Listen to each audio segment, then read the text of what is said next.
name's Rachel Davis. I'm one of the senior nurses at the Pet Vet. This is Fletcher. Today we're just going to do some teeth brushing, and we're going to sort of show you how to do it as well. Fletcher is used to having his teeth being brushed, but we'll go from sort of the very start and then sort of show you how to build up as well.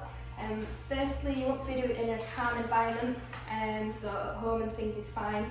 Preferably sort of not after a walk and things, or you know, if they're a little bit excited. If you've got someone to help you hold as well, that will also help. But with my own dogs and some clients, we are able to do it just one-to-one. So we're giving Fletcher treats now, just so he knows, you know, he's getting rewards and things for being a good boy. If you've never toothbrushed before, we recommend sort of the pet-friendly toothpaste. Again, they usually tend to be fish flavoured or poultry flavoured.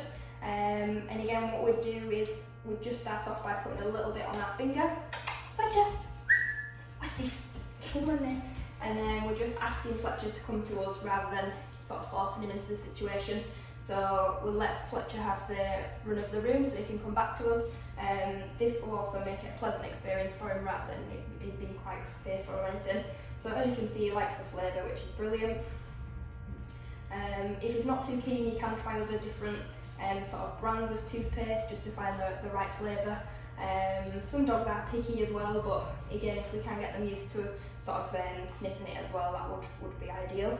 The next stage would be just to lift the gum a little bit, just so you can see there. You don't have to open the mouth wide or anything like that when you actually toothbrush either.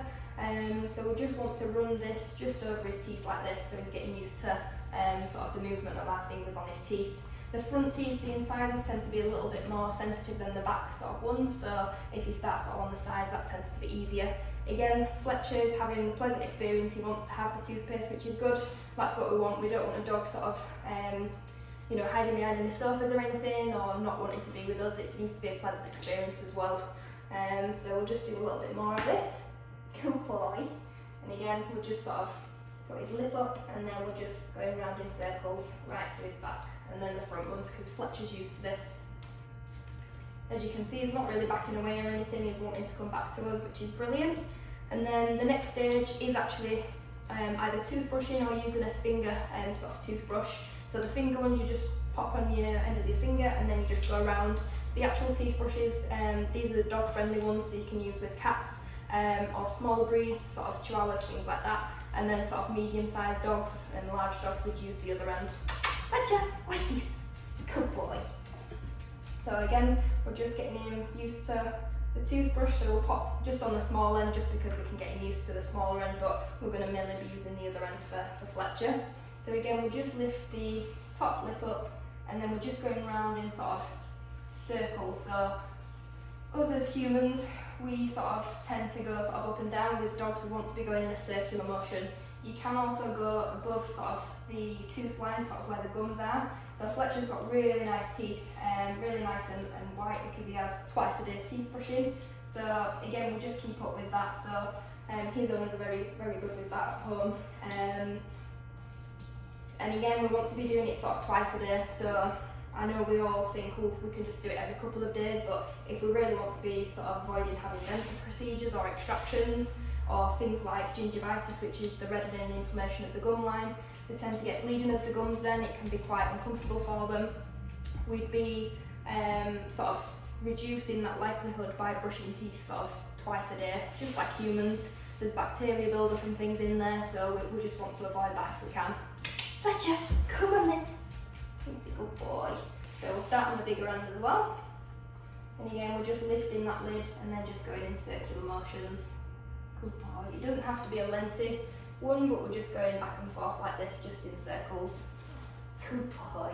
And again, lots of reassurance. We're used to dealing with sort of fearful animals in the vets and things, but there are some confident dogs who happily come in and have procedures done. But if your dog's a little bit nervous, just take it in slower steps. But with Fletcher, he's quite a confident dog, but we're still sort of doing it gradually, just so he knows he's being a good boy.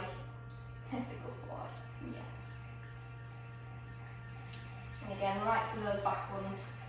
A lot of the time when we're doing our nursing consultations here, which you know, we check head to toe and things before we do anything.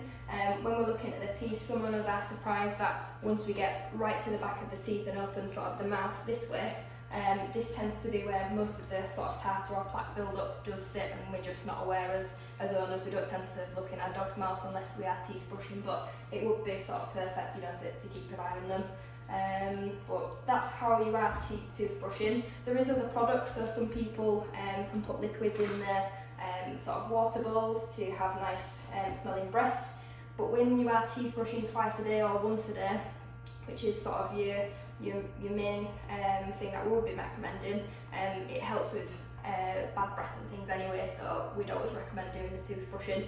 And then if they are having actual dental procedures or scale and polishes, it is a full general anaesthesia, so we can avoid those as well. Sometimes there is just build-up. Some breeds are predisposed to sort of dental disease, but again, if they're coming in for regular checkups, the boosters, you know, this is all what we check as vets and nurses, so we can keep an eye and support you that way. If you are needing extra sort of help, or your dog or cats and things aren't sort of taken to teeth brushing, there are other alternatives. If you do visit our website, there is information on that as well, so we can help you out. But again, the main thing is just making it a pleasant experience for you guys at home, as well as sort of your pets, so they do need to be enjoying it as well.